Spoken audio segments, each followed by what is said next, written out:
Welcome to the Healing Pod. I'm Megan, a licensed clinical psychologist. And I'm Jessica, a licensed clinical social worker, and this is our journey of navigating anxiety as we learn to take up space and create an environment where we feel that we can belong. Join us together as we learn not just to survive, but to thrive in our anxious brains. This podcast is intended for educational and informational purposes only. It is not a substitute for professional therapy or medical advice. If you are experiencing any mental health concerns, please seek support from a qualified mental health professional or healthcare provider. Remember, your mental health is important, and seeking personalized professional help is key to your well-being. And welcome back. We are on episode 5, where today we decided to talk about boundaries, which both of us had none of today. It's been an interesting day. We struggle with boundaries. Yeah. Boundaries are tricky. So this was something that was on our list, just brought it up, and actually someone commented on one of our posts saying we should talk about boundaries, especially related to tricky family members. So when you have those boundaries with the people that are really close to you that you struggle with saying no to, which, yeah. So that is what we're looking at today. The really fun, hard things. Yes. And I feel like while boundaries with friends and in a caregiver role and career, it's really hard to say no and disappoint somebody. It's even harder with family members because now you deal with the fallout and that emotional, but maybe I could have just done that. Yeah, it's so different. Like boundaries in the professional sense, there's almost those clear lines. So boundary is literally like something stopped and something else begins. So this is my work life and this is my home life. This is who I am, this is who you are. This is what I'm feeling, this is what you are feeling. Like it's that place where one thing meets another. And then when you have family, there's so much overlap.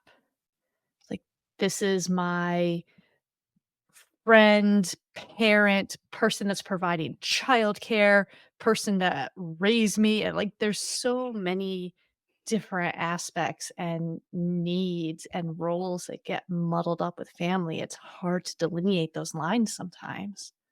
Yes, absolutely. And there's that fear like, is this going to be thrown in my face next Thanksgiving that I didn't do this? Yes. It's like, is this going to be thrown in my face in Thanksgiving? Is this going to make me unloved? Is this going to remove me from a family unit? Is this going to change the way these people that have seen me throughout, most of my life, all of my life, whatever it is this going to change who I am to them if I tell them no, or if I tell them this is who I am or this is what I need? And that's terrifying. Yes, absolutely. And so I deal a lot with client wise, probably personal too, with the kind of that emotional and mental aspect of how setting those boundaries, making yourself say no, creates a toxic situation. And then to avoid said toxic situation, it's easier just to say yes. Yeah, I'm overwhelmed and I can't take on anymore, but also let me just say yes because I also can't deal with somebody being upset at me. Yeah. Because it can get tricky if you set that boundary, if you say no and you don't have that safe space to retreat to. So if you say, no, random out of town family member, you cannot stay in my household for 3 weeks. That is so much easier than saying, no, person who lives in the same household as me, you cannot do this thing around me. You're going to walk out the door and they're right there every single day looking at you. And do you have that safe space? Do you have that support? Do you have someone who's got your back saying, that's a boundary. Set it, keep it. I will help you keep it. We will lock the doors. We will run away from the house. We'll hide on the floor if we hear someone knocking on the door.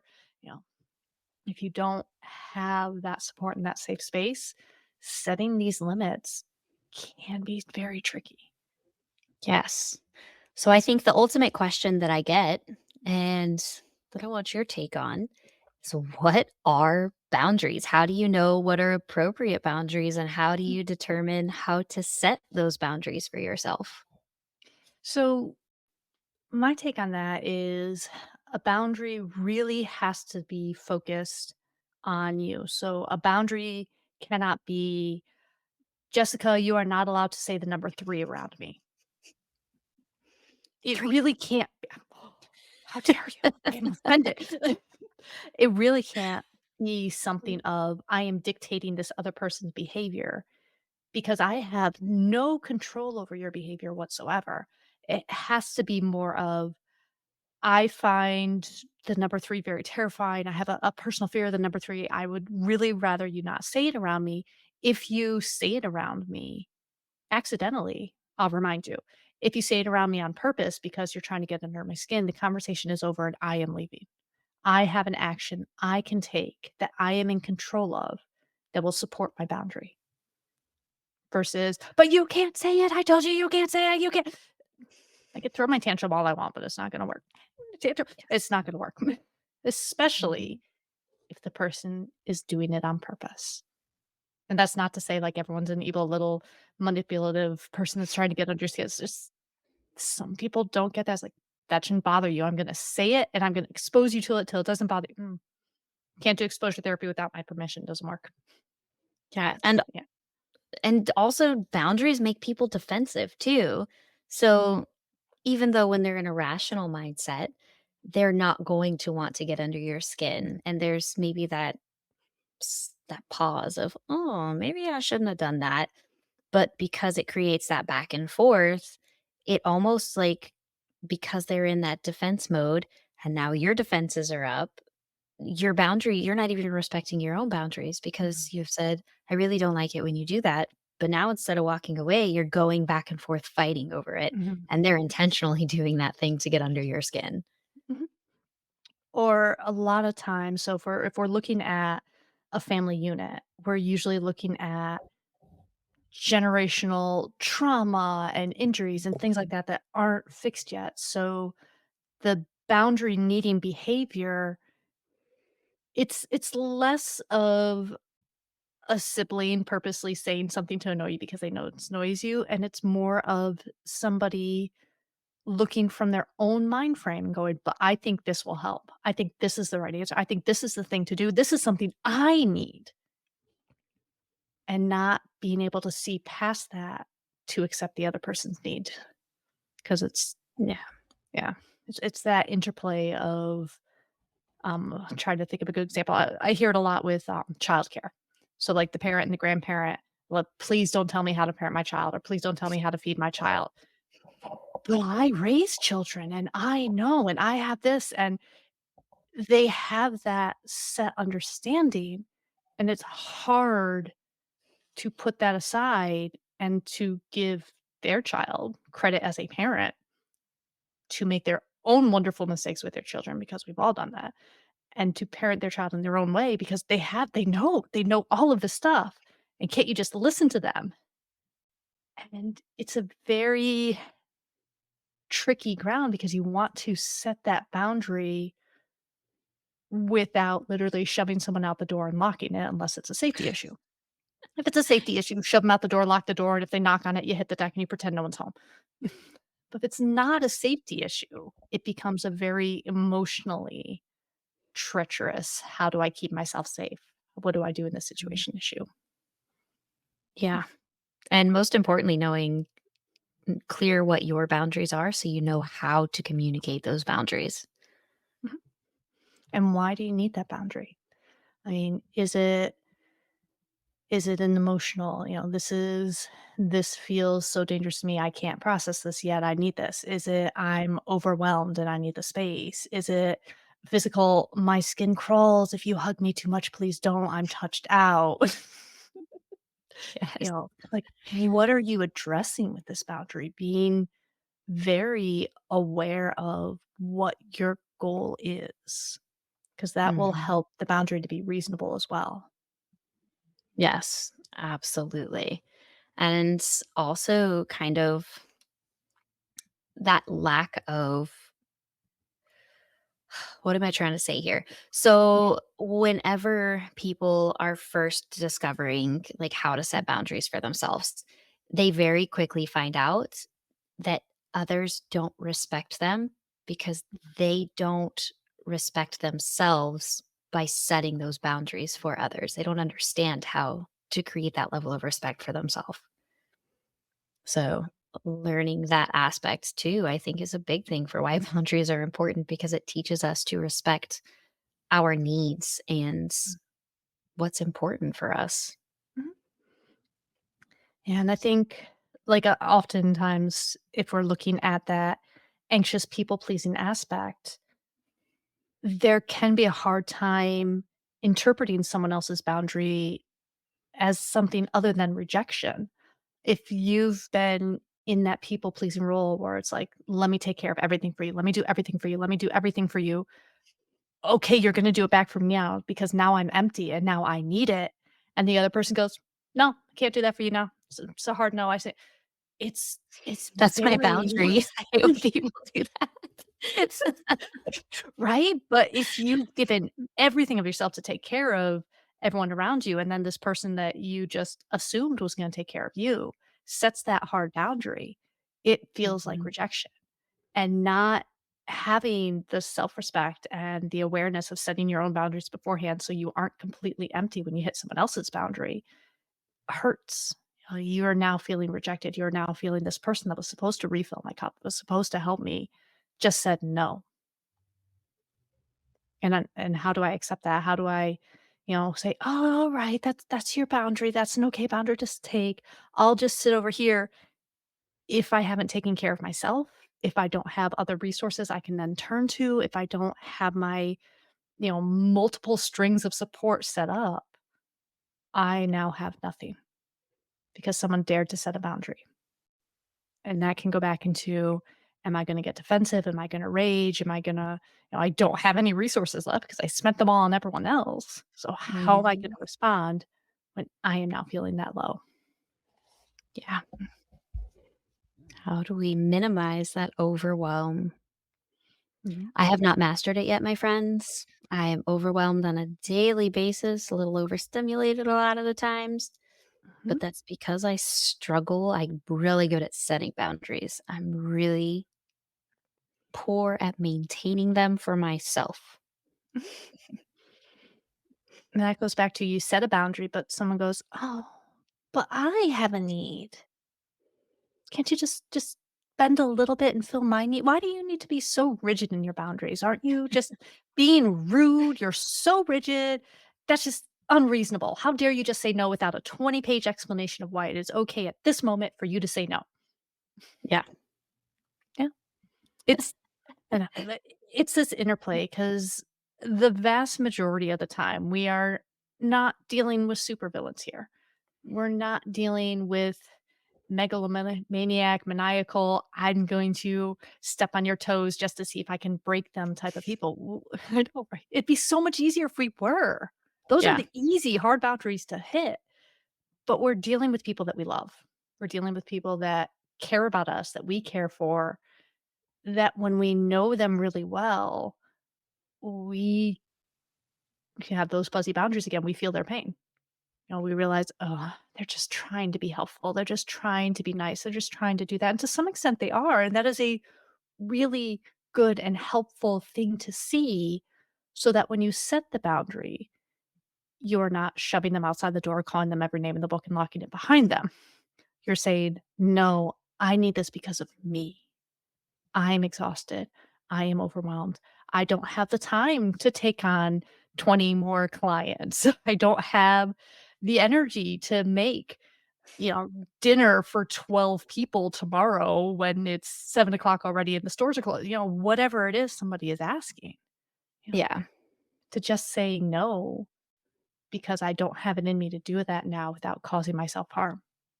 Exactly. Mhm. And I think even, looking at the parent aspects, your kids come to you last minute or you're tapped out, you're touched out, and now they want to go hang out with their friends, but that requires you to take them, to drop them off and then pick them up again in a few hours.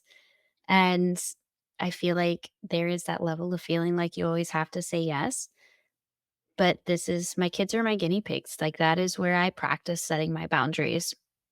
My 14-year-old is notorious for, "Hey, mom, I just planned this with my friends, and also I need you to drop me off and pick me up, and, oh, can I have $50?"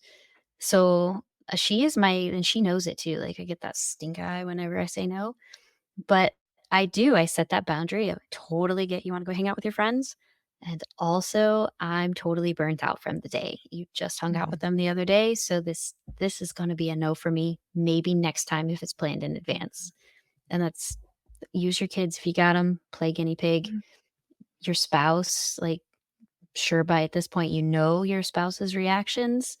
You know that they're gonna get mad or whatever, but they're also probably gonna get over it. Not everybody's spouse, but if, they're gonna get over it and they're gonna come back and mhm. everything's gonna be okay. So, use them as your guinea pig for setting your boundaries. And, like, I love the Mm, little bit in there, maybe next time if you plan it ahead, because when you're using your kids for your guinea pigs like that, you can add that piece in there of, "This is my boundary, this is what I'm saying no for now. This is how to make it so that your request does not hit my boundary later. mhm. This is how to make it more likely, this is how to make it more possible. These are the actual steps I need to be able to say yes." And kids are smart. Kids are Yeah. looking for that way. They figure out those ways very, very well. So if you specifically spell them out and then follow through on them, kids are much more likely to do that than if they have to guess all the little back doors and how to make mom do it. Yes, absolutely, and they are Mm. smart. She'll even say now, "Hey, what's your schedule look like today?" Mm. She's learned where my sweet spot is and when mom will say yes and when mom is like, "Don't talk to me, don't look at me." How many trauma clients do you have today? What's your last client? The other day, she was like, "Can you give me access to your calendar?" "No." No. No, there's not enough HIPAA forms for you to sign, child. This is not happening. "Just it'd be easier if you just let me see when I can ask to do things." No. Just gonna have to actually ask. Yes, you have to take your chances, kid. Rejection's a Mhm. part of life. But that's like and practicing it with your spouse is really good because for one thing, that makes for very healthy communication and actually having that relationship that is 2 people working together in a partnership and not someone consuming the other and just assuming that, "Oh, everything I want is what you want, and you don't exist as your own person." We wanna avoid those scenarios as much as possible. Yeah. So, yeah. So it's good to have that practice of, "I can't tonight. Can you? I'm not about to make you dinner. Do you want cereal or do you wanna order something?" You know? And how do they react to it? You know, are they able to see you and to assume the best case scenario of, "Oh, it's not that you don't love me and you don't love providing food for me after my long day as well. It's that you're also tired and we are working adults in the modern area that has DoorDash." You know, Yes, yes. that is not a lie. And I think also because in building a relationship, even just with family ties, right? Mhm, You have not always, but people have created that somewhat secure space to start lowering the mask, right? Being who you mhm, are. And even if there is some conflict there, difficulties in saying no, there is that aspect of knowing how to communicate with each other. mhm, So, like, my husband and I are polar opposites. I am very emotional. He is very not. And he's very black and white. Like, this is what I want. What is your answer? And I'm very like, let me tiptoe around and make sure I'm not stepping on your boundaries while ignoring mine. Um, so sometimes I envy him for that, right? But I have learned, and he has learned how to communicate with me like text message wise, right? Because there's no tone there, which works for him, and for me, it's mhm, like, "Oh my gosh, but are you upset?" So he'll mhm. say, "What's for dinner tonight?" And he knows if he gets a IDC, "I really don't care." Okay, she's tired and has had a long day, and it usually is followed up with a, "Let me figure something out for dinner." Oh, I love it. He's learned this is good. Yes. Mhm. And that came from a lot of setting boundaries because Mhm, before when I would say IDC, like, "I don't care," it would turn into, "Well, what do you want? Like, what do you want me to stop? I'm gonna stop at the store. What can I pick?" And I'm like, "You're overloading me with mhm, questions." And it took, like, one day because there was that lack of communication in it of me not wanting people to see that the me outside of my mask mhm, of finally, like, top blowing off, right? And saying, mhm, "When I say I don't care, it's because I have no idea. I can't think. I'm overwhelmed. Like, mhm, figure it out. My anxiety is so high right now because it's been the mhm. longest day ever." And he was like, "Whoa, is all you had to do was tell me that, and I totally would have figured it out." So, how do you express what you need? Don't people So, please. don't people please. Cheat codes. Cheat codes are great for the sauces. When I say this, it means this because I do not have the words to express that whole bit. Yes, and it's This is also very important useful. to label those cheat codes when you're in a good Mhm. mindset so that they aren't trying to figure out what those Yes. cheat codes are. Let me Google what this means. When a woman says, "I don't care," yeah, don't Google that. We don't all agree with the answers anyway, but don't Google. Yeah, and it's like it's very similar. So my wife and I, we're both overworking people pleasers, and we do both work a lot. So we'll have days where it's like, "What do you want?" "I don't know." "What do you want?"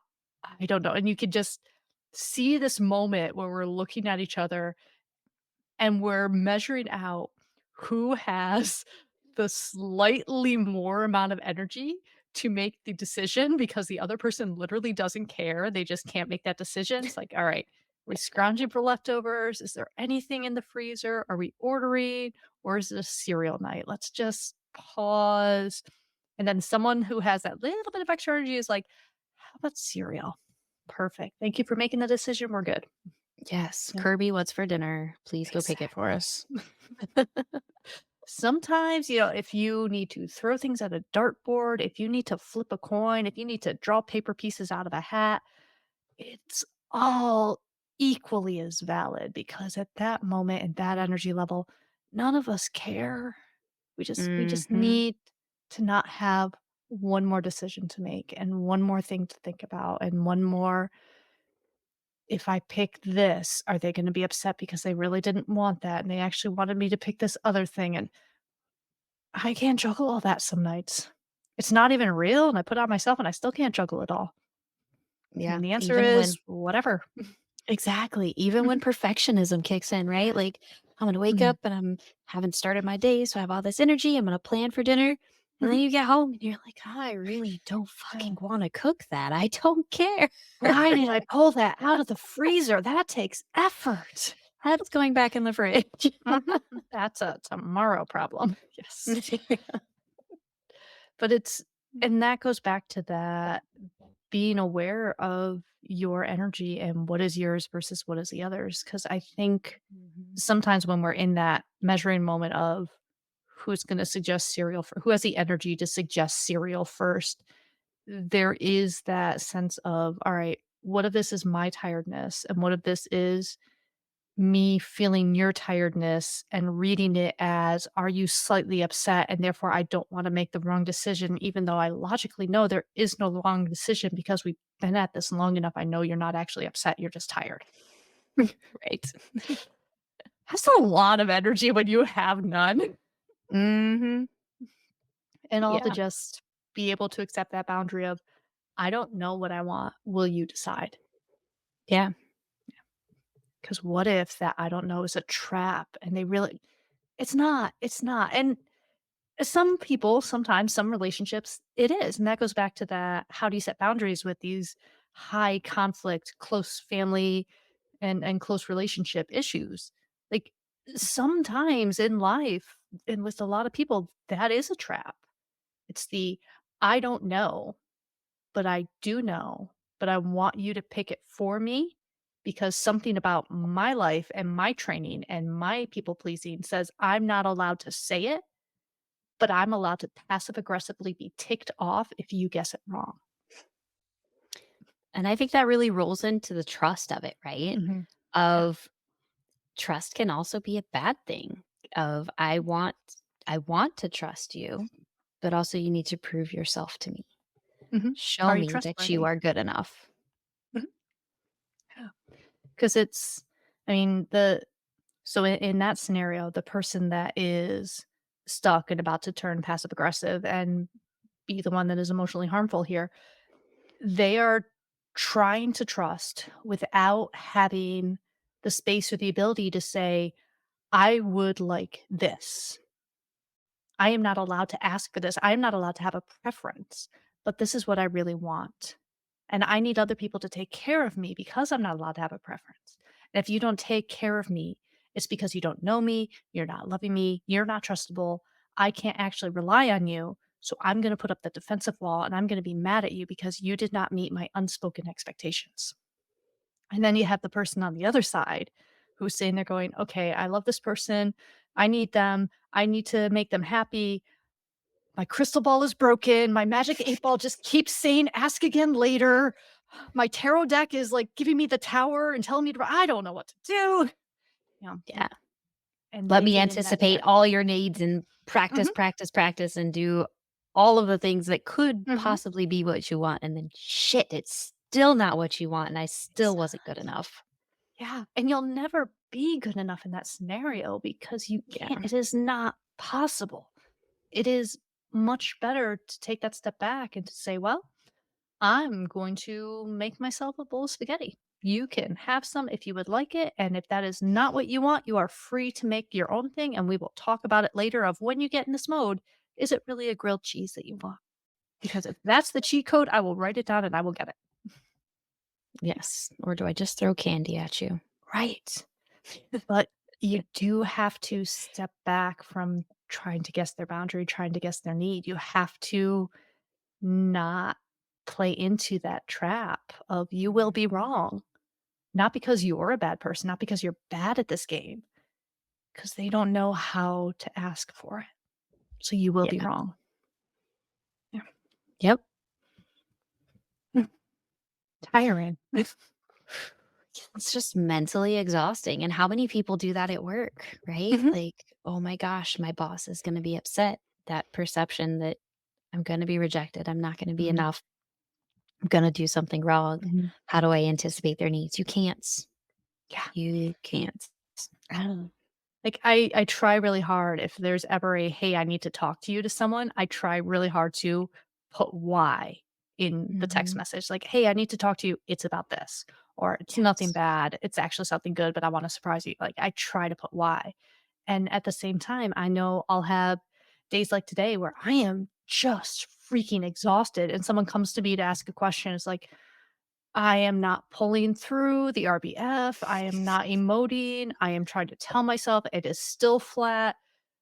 Please be a human, Megan. Okay, there's some animation. Now I'm like, and I know it and I feel it and I just don't have it to put past. And then, oh my gosh, did I fail? Did I make them think that I'm mad at them? Are they going to be mad at me? Am I being a bad boss? What is going on here?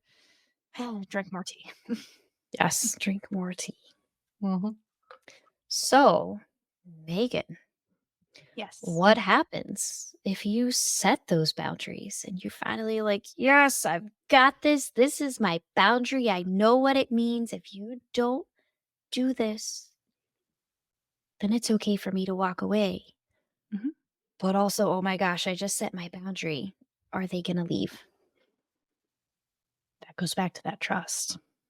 It's terrifying because I Mhm. know, like, I've had all of that. I'm a whole, 40 years old here. I have had, I'm gonna set this boundary, and there they go. Okay, let's process this one now. And I'm gonna tentatively set this boundary, and whoa, you're 20 feet away from that boundary. And you're not like pushing up against it, but what is this? This is weird. Like I've had that and everything in between. So it's hard. It's terrifying still every time when you set that boundary Mhm. because you care. If it's someone you don't care about, the boundary is literally a door in their face and you're gone. They don't have as much space to step over that boundary. You're setting these boundaries with people you care about. It's that risk, it's that anxiety. And you really want to refocus on who is this person, not who am I afraid they're gonna be in my head, not who am I imagining that they're gonna be, and what conversation am I imagining they're having with me with all the problems they're finding about this boundary and how horrible it is and how restrictive it is to them. Who is the actual person? And when I put this out there to that actual person, instead of going off in my head and having the 20,000 conversations, what do they say back to me? And one of the things that took me way too long in my marriage to get, and Casey was wonderful and worked with me a lot on it. I finish her sentences. I spent many years whenever I got really hyped up and anxious, she would start to say, and it didn't have to be anything important. She would just be talking about something. And I would jump in and say, "Oh, you mean like this and this?" She's like, "No." Like, "Oh, this other thing." "No." "This other thing?" "No, I'm talking about that." But I was just trying to anticipate You're so much. right. Yeah. And try, because I didn't, how, if she's upset with me, she's gonna leave me, and if I don't make sure everything is perfectly level and that she never has to deal with an emotional anything, it's gonna be an explosion, and it never was, other than the fact I really ticked her off a lot by doing that because I was never letting her speak. I was never letting her say what she needed or what she was thinking about or what the issue was or any of that. I was just jumping to all of the stuff I was assuming, or I was thinking the Casey that lived in my head was caring about, and never actually being present and listening to her. Mhm.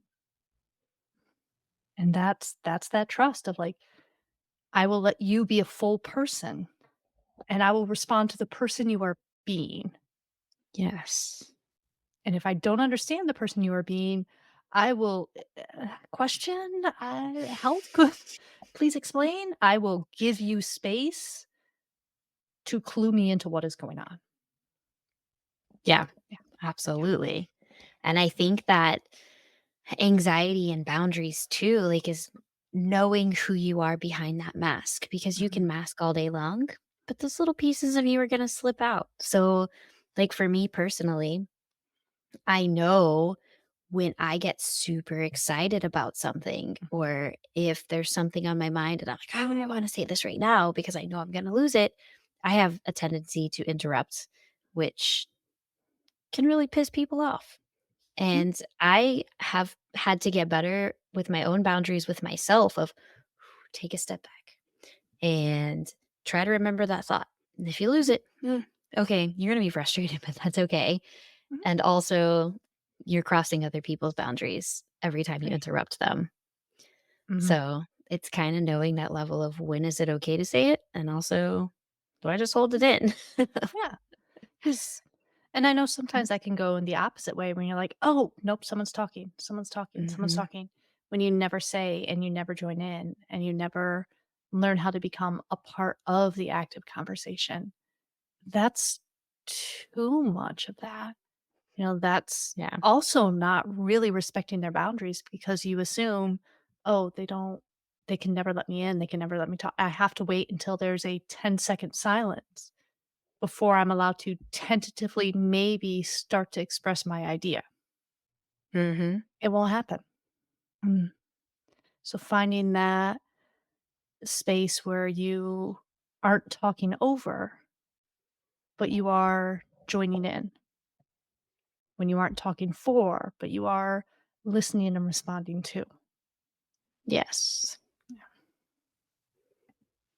Yeah. All these levels of things. And I can be on both sides. If it's somebody that I'm Mhm. comfortable with and I'm really engaged in the conversation, that's where I'm like, oh my gosh, I want to be heard too, because I'm so used to sinking back and Mhm. saying, maybe I shouldn't join in. Maybe they don't actually want to hear what I have to say. Mhm. And then when I feel like I'm engaged in the conversation, I'm like, oh my gosh, I want to share. I want to share. I want to share. And I'm like, "Whew, slow it down. Stop wagging your tail. They're going to see you. It's okay." Oh, but you want that to, and it's, you want that excite, I know, you get excited, you want that tail wag, you wanna be a part of it. And when you've shut yourself down so much and so often, and you finally find those people in those spaces where it's like, "I fit here just as me. I don't have to be this space or this persona or this I can just be, and whatever I'm bringing fits here. Right. It's Is a that a lot. thing? Mhm. And it's it's very it's very intoxicating, it's very much like, "Let me unload because I haven't had this before." And how many times have we had that in therapy sessions? Where that Right. client comes in and they're like, "You're listening? Let me everything." And okay, let's start sorting through all this stuff. Now, that is the Mhm. appropriate place to do it. That is good. But just that relief of you're accepting this. Here it is. Because I Yes. haven't unloaded any of it. So I've got all of it. Oh, goodness. I know. And then the terror that comes immediately after that of I unloaded too much and now they're all going to hate me. That too. That is like Yes. I think that's the after Mhm. it's almost like a hangover for me, right? Yeah. Like, oh, I felt that when we stayed in I Mhm. had to ask you guys to join in. I was like, "Oh, I'm intruding on their little get together." And then, of course, like, we're all talking and I was sharing and talking, which is so out of the ordinary Mhm. for me. And then, like, at bedtime, it was like my hangover of, Mhm. "Oh my gosh, did I share too much? Maybe they didn't need to know that much about me. Who cares?" Mhm. And what happened the next morning? We were besties. Yeah. Yeah. There's just this when it's true and when it clicks, it is a lot of information at once, but you're also, Mhm. we'll use you as the example because you gave it. You weren't expecting us to solve it all or to hold it all. It was so much more like we fit and you have missed all of this stuff in my life. So let me give you the condensed version to catch you up so we can be right here, right now. Because you don't Book coming soon. yes, but here's the summary, here's all the highlights, here's all the things, and we actually do need that with friends, like, if it's somebody that you've known from kindergarten, you've been there when they had the first crush and when they scraped their knee and when they were horribly embarrassed in gym class, and they have all these backstories, and when we're making them friends as the adults, we don't have any of that. So when you find those connections of, "I don't have to mask," there is a slew of back information of all right, let me catch you up on dating history and why my relationship now is like it is. Ready, go. There's just all of this data that we need. So when it's that connection, it's not really an overload because you're not handing it to us saying, and fix it. Yeah, Yeah. It's like, no. absolutely. Yeah. It's just like, this is me. Can you accept me? Sure. You want coffee or tea in the morning? What are we doing? Depends on the morning. Am I trying to fit in with you or am I going all out and going for a stomach ache? Huh? And which one do you actually need? Yes. Oh, that morning I tried to do tea instead of coffee because I was gonna go with no coffee that day. No, Bad ma'am. choice. Coffee is just my thing. I'll stick with my tea unless I need to take over the world or go to court, and we're good. So, yes. So, that is our intro to boundaries. Is there anything else you want to add about them? Mm, clear communication. Mhm, Mean what you say and say what you mean. mhm. And stick to it. Yeah. And it's the biggest thing. Stick to it. Even if they are highly conflictual, if it creates a toxic situation, you have the ability to respond instead of react and say, Mhm, I don't want to engage in this mhm. and walk away. Yeah. Communicate. I don't like the way that this is going. This is Mhm, not beneficial. So I'm going to excuse myself from this conversation. mhm. Walk away because the more you do it over and over and over again, the more you are setting, this is my boundary and I am not engaging in this. Yes. And that it really does take that knowledge of why are you setting this boundary? What is this about? Why do you need this? When you have that strength and stability behind it, it's much easier to stick with it when you're Mhm. in that space of, no, no, I just can't do that. I can't do that. No.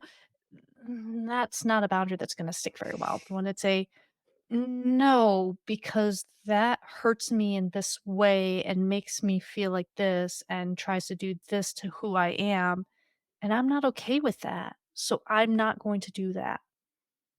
That Yes. is much firmer. That is much more able to be held. And that is much more able when someone goes, "Well, well, what am I supposed to do then? These are your other options. Figure it This out, is what you buddy. can do.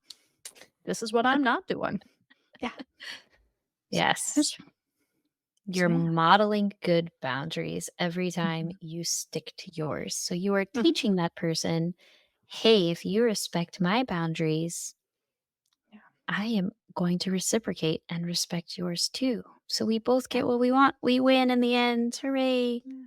They're actually both safer people to be around. We Yes. know what the other person is gonna throw at us, what they're not gonna throw at us, what they'll tolerate, what they won't tolerate, and that they will respect the same for me. Hmm. So, yeah. So that is the fun as a start. I'm sure boundaries are one of those things that it's always needed, always, and we'll always come back to. So all of these topics that we talk about, I know we're going to come back to them over and over again. This is our fifth Yes. episode. We'll be back. Anxiety is a big circle, friends. It's all a It big is. circle. It is. I like to think of it as like the tornado because you keep coming back to the same theme of things, but it's a little bit wider of a path. It's a little different tools that you're hitting it with. It's a little, oh, Hmm. I'm here again. How do I want to deal with this one? Yes. The way you get through it can be that little bit different each time. Hmm. And the only way to learn how to do it is to practice. I hear so many Mhm. times, but it doesn't work. Just do it. It does. It does. Just do it. Just Yep. keep practicing and let us know how the practice is going. And let The us more know if you the fail, the practice more goes you great succeed. or bad. Yep, Yes. absolutely. We have failed many, many times, and we're succeeding too. The more fails we have, the more we know how to succeed, so we're good. We Yep. got this. Absolutely. Mhm. So that will be it for this week, I think. We'll be back in another couple of weeks. In the meantime, if you want to find us, we are on everywhere that you can find your podcasts. You search for the Healing Pod. Probably need our subtitle too. So, navigating anxiety, mental health together. You can find us on YouTube if you want to see our wonderful faces while we talk. I have heard the slight feedback that we sound the same. There is nothing I can do about that. It's just our voices. So, you might want to take a look at our lovely faces. So, you're like, oh, that one. Gotcha. A That's fun game this with one. my This one. son was, is that Megan or is that mom? Every time he was wrong, I was like, we sound different. We do. We do. Slightly. I'm a little more high pitched. So if you need a fun drinking game with your buddies, there you go. But yes, find us, and you can find us elsewhere online. Where else can they find us online, Jess? Yes, come engage in our community. We want to be more than just voices that you listen to. We want to interact with you. We are on Facebook, we are on Instagram, and we are on TikTok. Um, so yeah, come join us, be our Mhm, friends, and let's discuss this anxiety and how it's working for you and what tools you were able to use and also what's failing. What do we need to bring to you guys to help you make the change that you are looking for to navigate that anxiety? mhm. So we are around. Feel free to reach out. You can also email us. All the links will be in the show notes. We'll make them all nice and pretty. Otherwise, have a good couple of weeks, and we will be back soon. So everyone take care, and we'll talk to you later.